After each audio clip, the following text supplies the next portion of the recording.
I'm looking for you for an answer. Okay.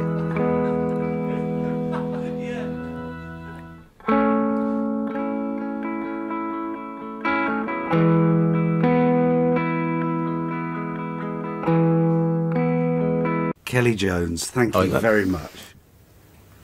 So I understand your dad was a professional singer. My old man's record was on the jukebox in the local pub because my old man had a deal with Polydor when he was a kid before I was born. And he was managed by the same guy that managed the Hollies. So when he did his recording sessions, he was doing them with Ron Richards, the London Philharmonic. George Martin was on some of the sessions. Dudley Moore was the piano player. So I used to hear these stories. My old man didn't talk about it much. I would have to kind of overhear it or drag it out of him. But his record was on the jukebox in the local pub, which was a track called Simple Man by Graham Nash. So that was kind of intriguing, I guess, as a kid. My older brothers were playing Eagles and Led Zeppelin and Dylan and Neil Young and stuff like that in the bedroom. But my old man had this record on the jukebox, so if there was a seed that went in my head, I guess I found that quite different to what the other kids in the area was dealing with. And that's another world, isn't it, to imagine that. So your dad had gone on this adventure to London, I guess, in another age, in a black and white world, probably. Yeah. And then I followed him around the workingmen's clubs when he jacked it in professionally when I was a kid, and I would carry the speakers for £5 and listen to him do all sorts of tracks from, you know, Neil Sedaka through to Sam Cooke and, you know, all sorts of really good kind of songwriters, soulful people. And I guess I picked up quite a lot from that, really, you know. So you're being exposed to great songs, great form of songs from a very early age. Yeah, I mean, my older brothers didn't really want to hang out with my folks at that point, so I was the youngest, 9-year difference, so my mother would buy me a bag of crisps and I'd be watching my old man on stage. And his guitar player was the guy that ended up giving me lessons once my dad bought me, you know, like a cheap £10 nylon acoustic. And after about a year of it sitting under the couch, I decided to ask him for some lessons, and he taught me how to tune the guitar and do some scales, and he taught me how to play Pretty Woman by Roy Orbison on a nylon string guitar with this much gap between the string and the fretboard. Which was, I can remember almost being in tears with that. It was a nightmare. It's painful. It was very painful, yeah. I know people say that it gets easier once somebody hands them a proper guitar. Yeah, it was all right when I had a Les Paul copy with a fuzz pedal. It was all right. That was a lot easier. So what sort of age were you then when you started to get those guitar lessons? That was about 10 or 11. And then I was living in number 54. Stuart Cable was living in number 62. And Stuart had his drum kit when he was about 14, 15, and I was about 10, 11, and I'd be playing Highway to Hell by AC/DC in my bedroom, and he'd be playing it in his bedroom, and the neighbours in between had to listen to the both of us, so we decided maybe it's better we get together, and rather than pissing off 6 people or 7 people, wherever it was in between. We ended up going to rehearsals every Sunday in the local youth club, and did my first gig under the band name of Zephyr with Stuart when I was 12, and he was about 15. We went in and out of different bands from there, really. So you're always around older boys. So you're not necessarily being exposed to the music that's on the TV. It's No, I never really liked it. When I used to go in the car with my father, I never used to like the sound of the radio. So I used to take this big silver tape recorder and put it on my feet and just play Back in Black or, you know, Creedence Clearwater Revival or whatever. I don't know why that was, but I just didn't like the way that the pop music sounded on the radio. It didn't really appeal to me. And having 2 older brothers, I was always being babysat or looked after by a big gang of boys playing 3-car brag, listening to rock and roll music. So I was always listening as opposed to speaking. I had no right to speak because I was too young. So I guess a lot of the observational writing and a lot of that stuff was around... And I was allowed in the pub at a very young age because my old man knew all the pub owners because obviously he was a singer. So I was called Baby Oscar, and I could actually go down the pub, and they used to send me to the pub in my pyjamas to go and get Betamax tapes out of the drawer at the back room and take them back to them babysitting for me. I was allowed to look in every drawer apart from the top drawer, which I'm assuming was porn. And did your dad take an interest in your songwriting from the get-go? I didn't really let my dad into the room for a while, to be honest. And I remember singing in the local club when it was empty, just doing rehearsals, and he walked in one day and started listening to me when I was about 13 or 14. And I was singing Let It Be. And I stopped, and he just said, just fucking carry on. And I thought, all right. So I carried on. And I never wanted to be the singer, you see, but because my man was the singer, I was pushed to the front. We had 3 or 4 different singers all the time in bands, but they were like, you should be singing, because your old man's a singer. And Stuart particularly, you know, Stuart was probably my biggest fan in writing and in singing. And he would push me to the front all the time. And I never really enjoyed the singing part of it till I was probably about 18, and that's when I started writing the songs that I wanted to write about. So when they both came together as one thing, then it kind of made more sense to me. So just continuing in that vein a bit, I mean, what's it been like for your dad to see all of your achievements? He's been really supportive. My mother has, you know, very dry people, my mum and dad, very kind of honest. They're not like a lot of parents where they would just tell you you're amazing all the time. You know, they'll tell you if it's not so good, you know. I remember doing Top of the Pops once, actually, first time I ever used it in Inuit monitoring. And I'd never used it before, and we sang a song, and it was a song called Movie Star, and I remember walking to the dressing room, and I knew I'd fucked it up. I knew he wasn't very good. And he was in the wrong key and everything for me. Just one of those songs you record in the studio, but it's too low. Anyway, I went in the dressing room, the record company go, no, it was great, it sounded great, it looked great. And I was like, nah, I haven't had no text yet, I know it's not. And then he texted me and said, that's the fucking worst I've ever heard you singing.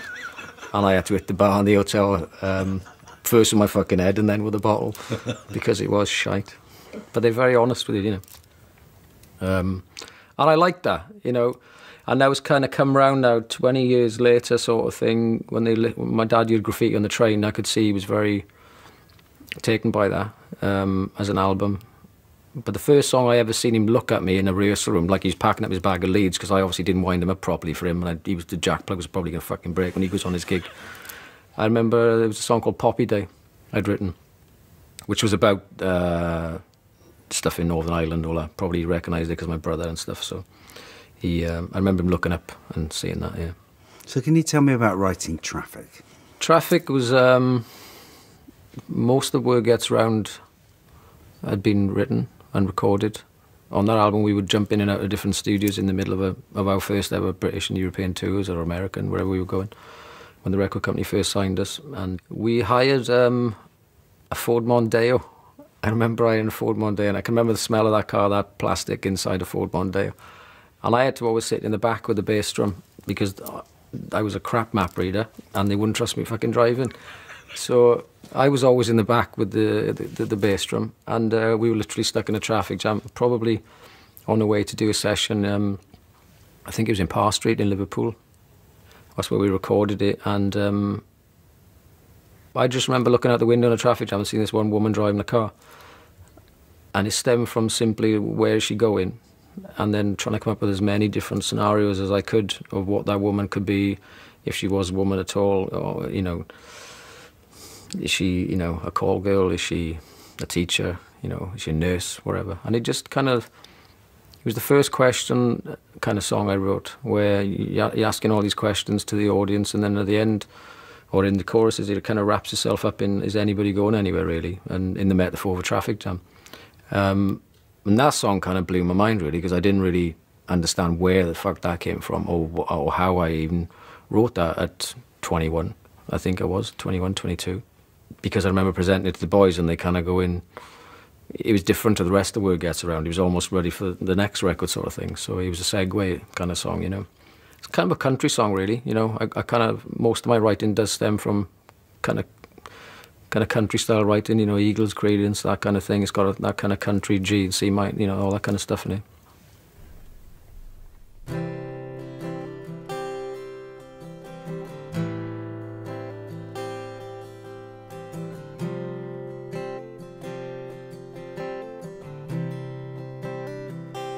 All face the same way, still it takes all day.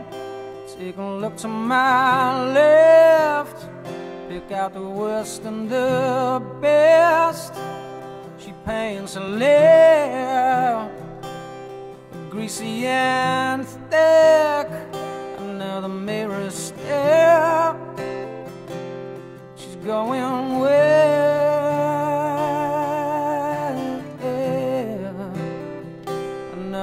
office fair to kill an unborn scare. They talk dirty to a priest, makes him human at least.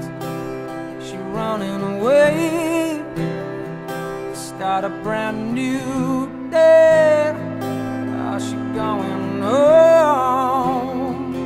Why's she driving alone?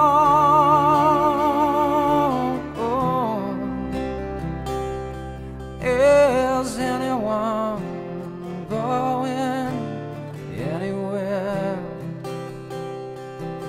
Everyone gotta be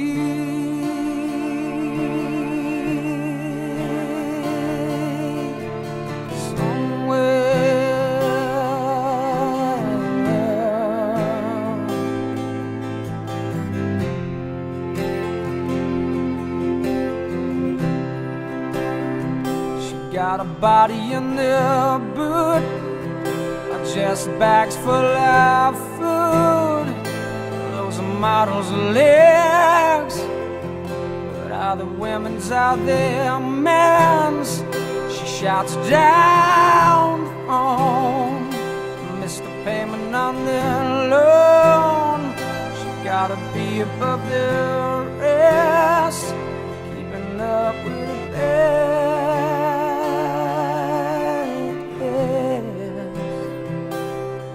Is anyone going anywhere? Everyone gotta be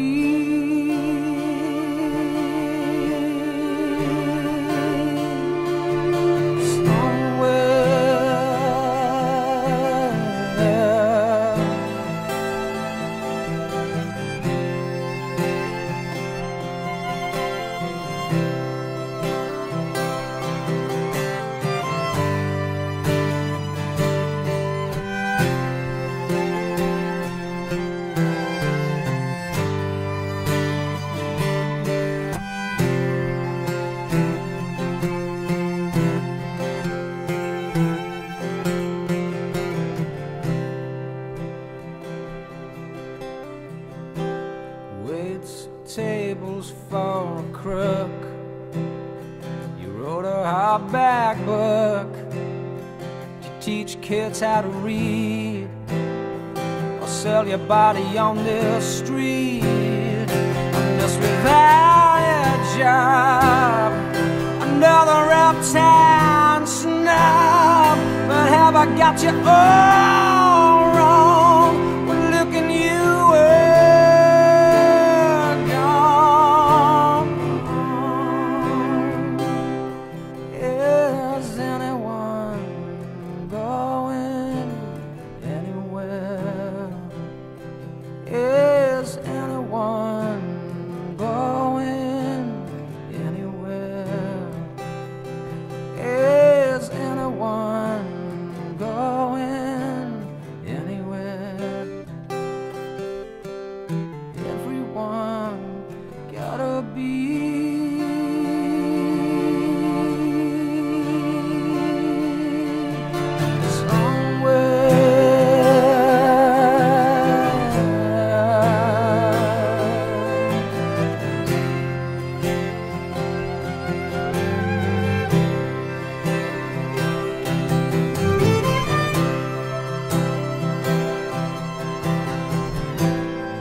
Do you think part of the enormous appeal for your work, really from the beginning, has been that you're telling stories that people can relate to?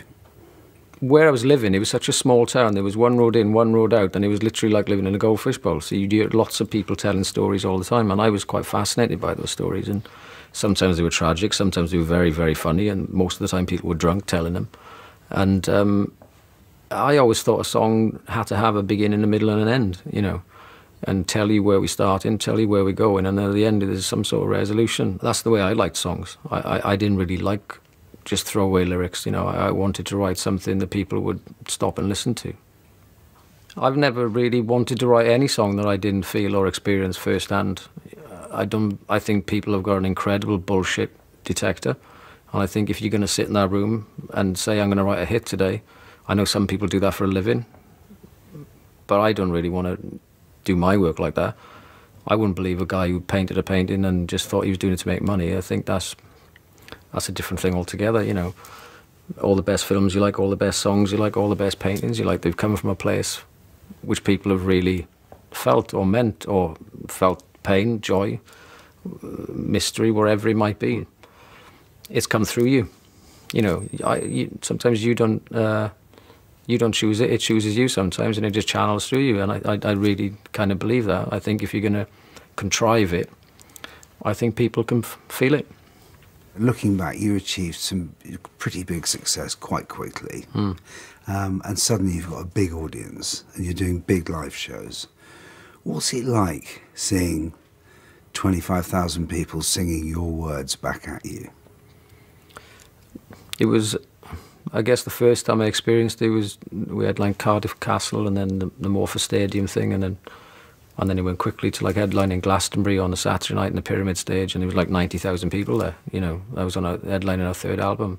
And that's kind of an out-of-body experience, really, because you're singing songs that you've written sitting on your bedroom floor as a kid, and then all those people recognise what they do, and it comes back to the same point again, really. If people have had some experience in their life that you've had as well, then there's a connection, and that's what I think. You know, obviously there's a melody and there's a catchy chorus or wherever it might be, but I believe when people really, you know, like, get onto a song that really means something to them, there's some sort of human connection. And Dakota is the perfect example of that, because I recorded that in 3 hours, the whole fucking thing. You know, he was on a tour bus in America doing a David Bowie tour. I bought myself a little Fender Mustang with the racing stripe on it from Chicago Music, and I remember sitting in a hotel room in Vermilion, which is in South Dakota, because the song was originally called Vermilion, because I liked the name and I liked the colour. And then Slipknot came out with a song called Vermilion. All the hard drives of the recording in that song is called Vermilion. It's not even called Dakota, and he's just about to go to print, and I said, fuck it, call it Dakota. And I wrote down a bedroom in a hotel room, and the line made me feel like the one came out, and then you go, well, what does that mean? Where the fuck's that come from? And then you have to make the whole song make sense of somebody that made you feel like the one. And I've still got the page, the whole 3 verses just came out, not even scribbles, nothing, just went straight through. And that, if you could bottle that, because when we played live, the first time we ever played that live on that tour, and it was the first #1 single we had, I mean, it was like a fucking Zulu, you know. It was unbelievable, the reaction of the people almost coming at you on the stage. So I don't know what that is. That, to me, that's magical. I'm not saying it's magical because I did it, but when I see that with other bands and they particular key songs, when that happens, I have no idea what that is. But that just comes from somewhere, I guess.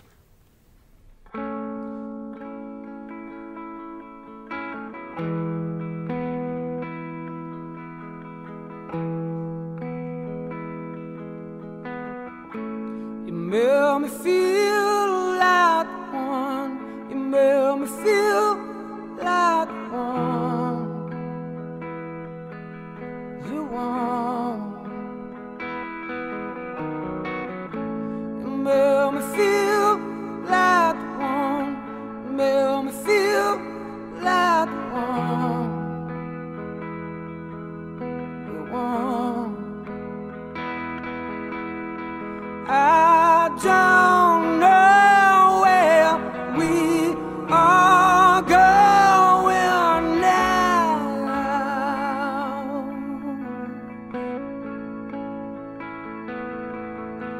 I don't know where we are going now.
oh, coffee and juice, remembering you, what happened to you? I wonder if we'll meet again, talk about life since then, talk about why did it end. You made me feel like the one, you made me feel like the one, the one. You made me feel like the one, you made me feel like the one, the one. I don't know where we are going now.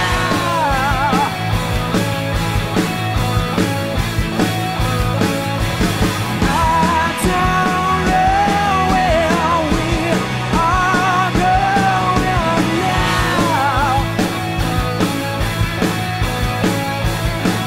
Take a look at me now. Take a look at me now. So take a look at me now. Take a look at me now. So take a look at me now. So take a look at me now. So take a look at me now. So take a look at me now. Take a look at me now. Look at me now. Take a look at me now. Take a look at me now. Look at me now. Look at me now. Oh, look at me now. Take a look at me now. Take a look at me now.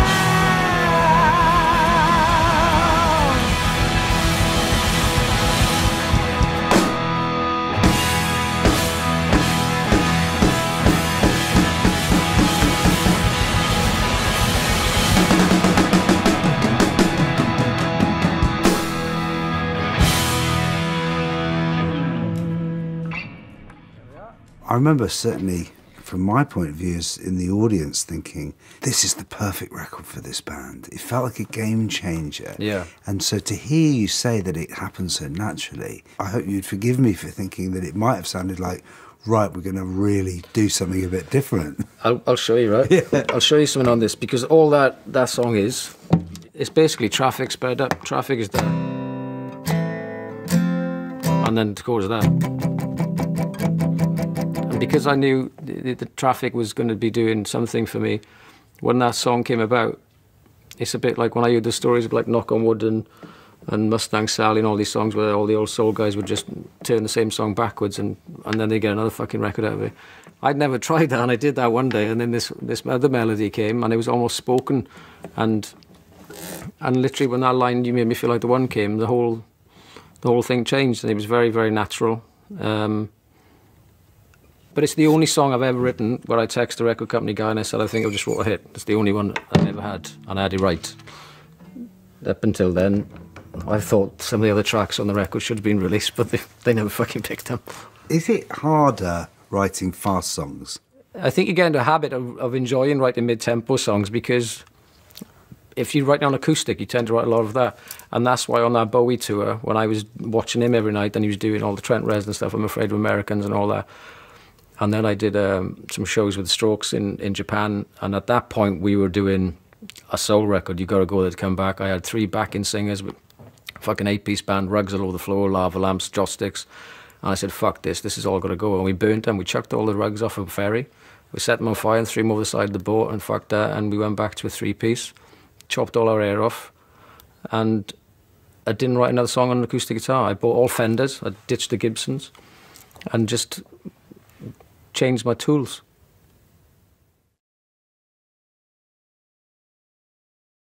So do you write for album projects, or do you write all of the time? I try to keep the tap dripping.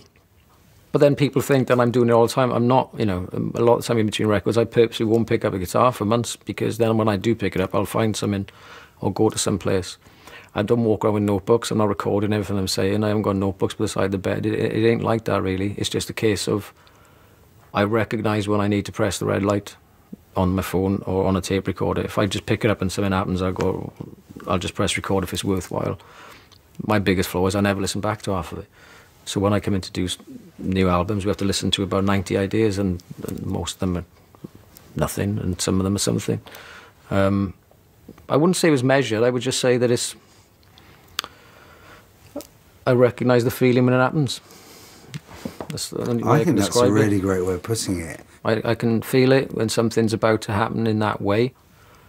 And if it's starting to feel like homework, or you know you got a record coming up and you're in the house trying to carve a fucking masterpiece out of a big chunk of wood, then it's probably going to be shit. Tell me about making the new album.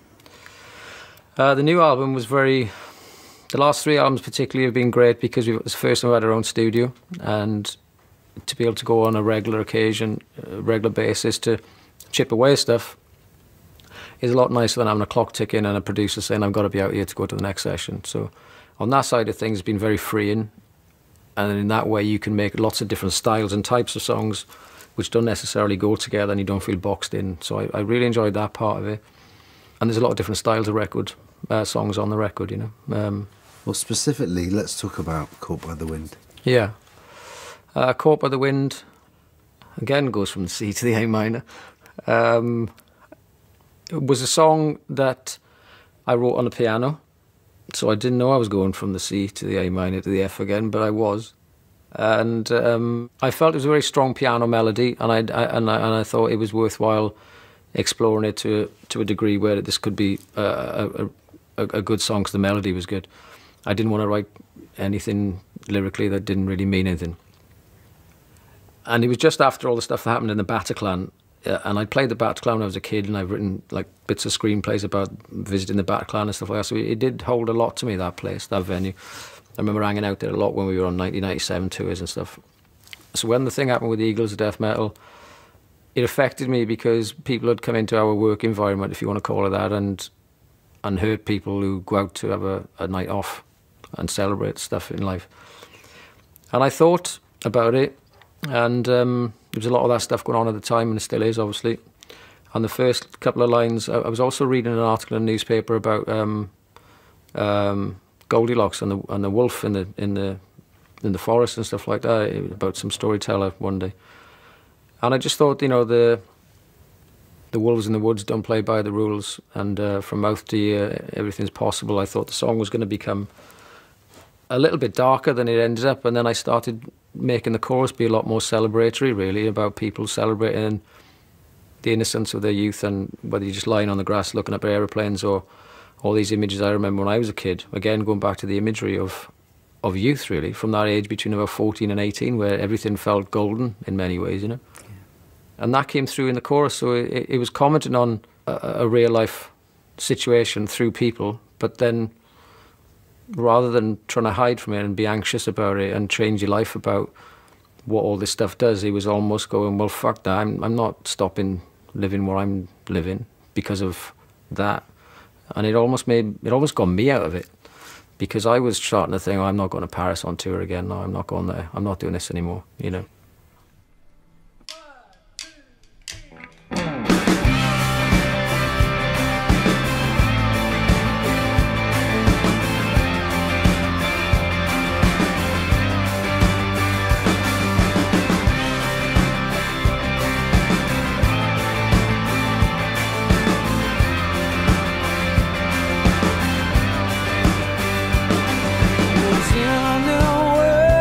Don't play by the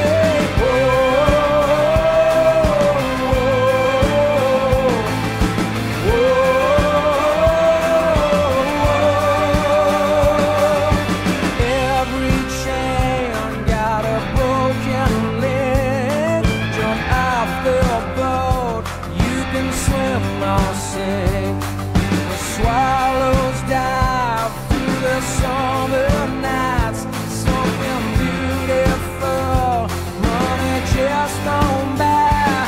Help yourself to what you want, get caught by the wind, believe that you can fly, celebrate everything.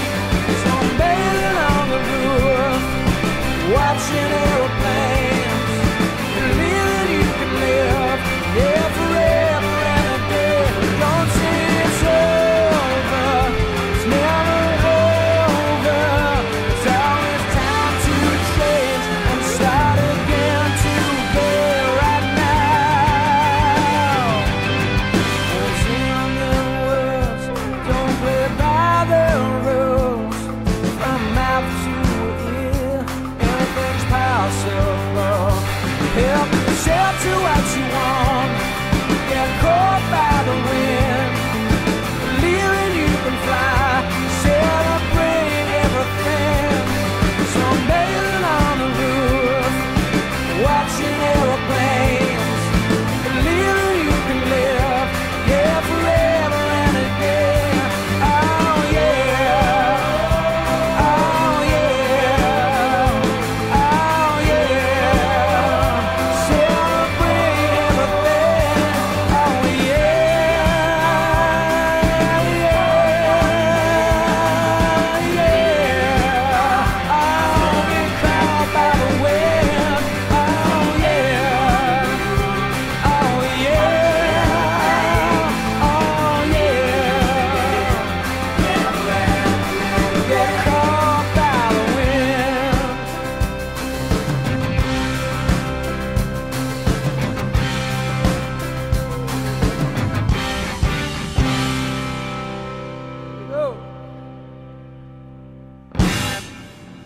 So for you personally, you've resolved something within yourself. Yeah. A sad story has got a relatively triumphant sound to it, actually. Yeah. But then for the audience as well. I think that's what it does do. I think a lot of the time you are writing about yourself, even though if you're trying to give it to somebody else, you know. When I wrote about Maybe Tomorrow, trying to find your way home, I literally had left Wales, I'd ended a relationship, and it's like a grieving process. Maybe tomorrow I would find my way home, but I didn't know at the time it was about that. I had no idea it was about that. But only looking back at it now and I look at the circumstances I was in, that was definitely to get me out of my own situation. And I think I was seriously anxious about all the shit that's going on in the world, especially when you have a family, about putting yourself in these situations and these environments and stuff like that. But you end up writing something that kind of changes your own mind, you know, and or you know, you can't preach it if you're not going to do it yourself, sort of thing, you know. So Kelly, you seem to find inspiration in many different places, and I understand that you're really into film, and Stanley Kubrick in particular. Yeah. How does he like your imagination? Attention to detail, you know.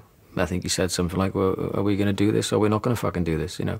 I can't stand working with people that only want to do half a version of what you're doing. It does my fucking head in. If you're going to do it, then do it. You know, I'll come in every day and work on the detail, but other people don't, they can't hear the detail. They can't see the detail. Of course, it does get borderline fucking crazy and OCD or whatever, but I've only started to maybe think of that in the extreme version lately. I genuinely feel that if you're going to be creative, then it needs to mean something. But at the same time, I do understand it's just a fucking song on the radio. I do get it. I'm not going to go around and talk to people like shit about it. I would be very respectful to whoever's working me, but if the people that are with me doing the job don't want to do the job as well as I want to be doing the job, then I don't really see the point in them being there. Having that drive and that obsession, that attention to detail, which is perhaps, shall we say, out of the ordinary, is a factor in why you would bother to write hundreds of songs.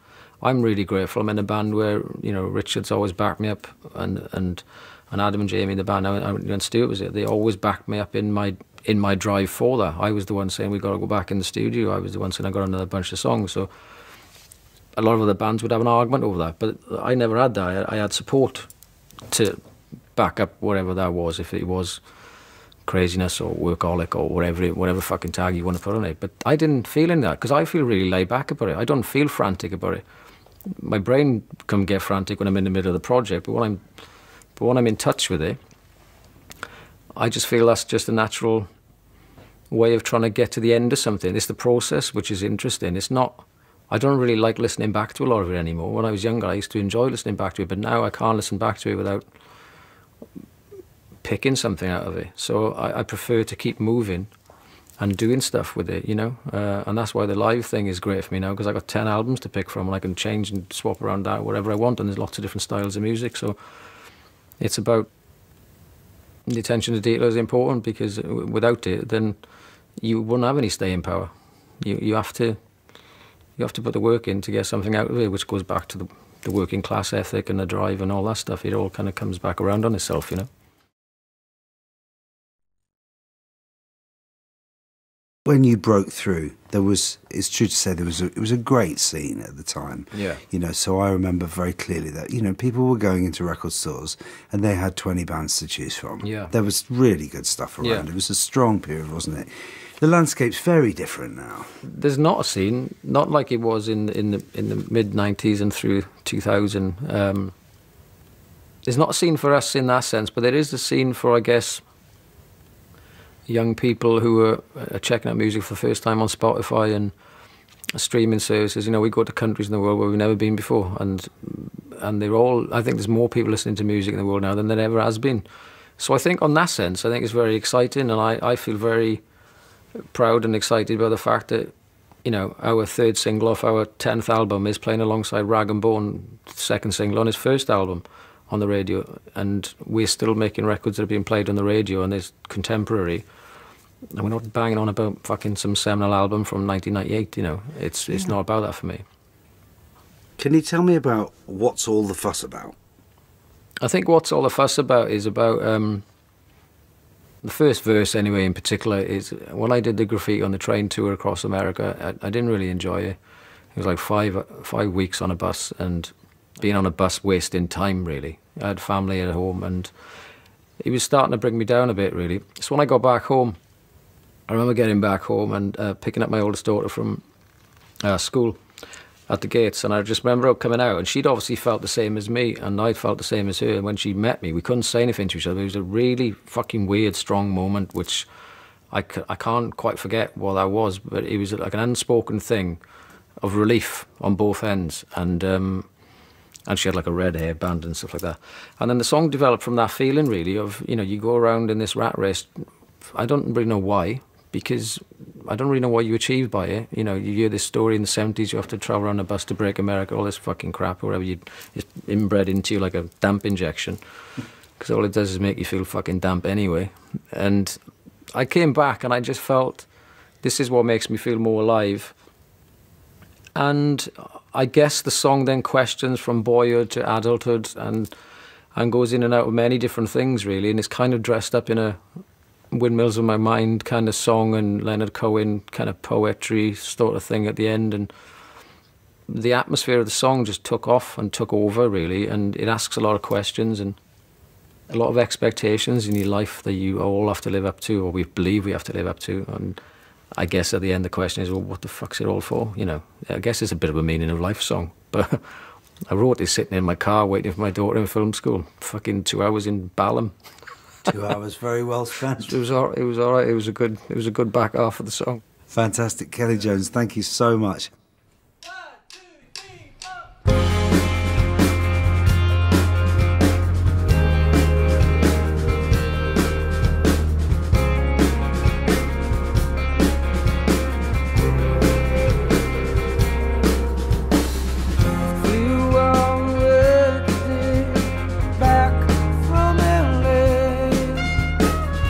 Tie your hair in a red band bow as you grin them by the grave.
share, the things that we learn and the things that we earn, embarrassing days and mistakes that we make, jet streams in the sky, gone in the blink of an eye, heavenly hugs and the shoulders you shrug, the bully, the boss and the priest down his cross, the letters we write and the wrongs you can right, the space that we need in the loneliest weeks, blows in the wind, repenting our sins, the games that we play and the changes we make, the love and the light and the smiles to ignite, skin on skin.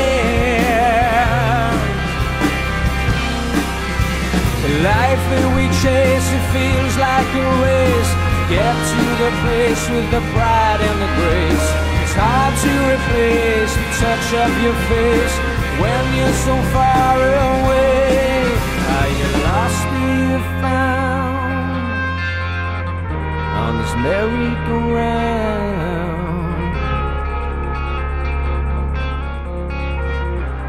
What's all the fuss about?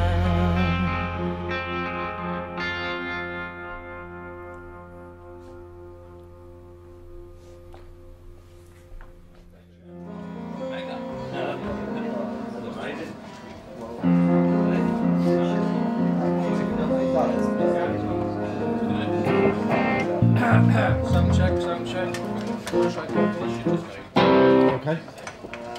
How are we doing?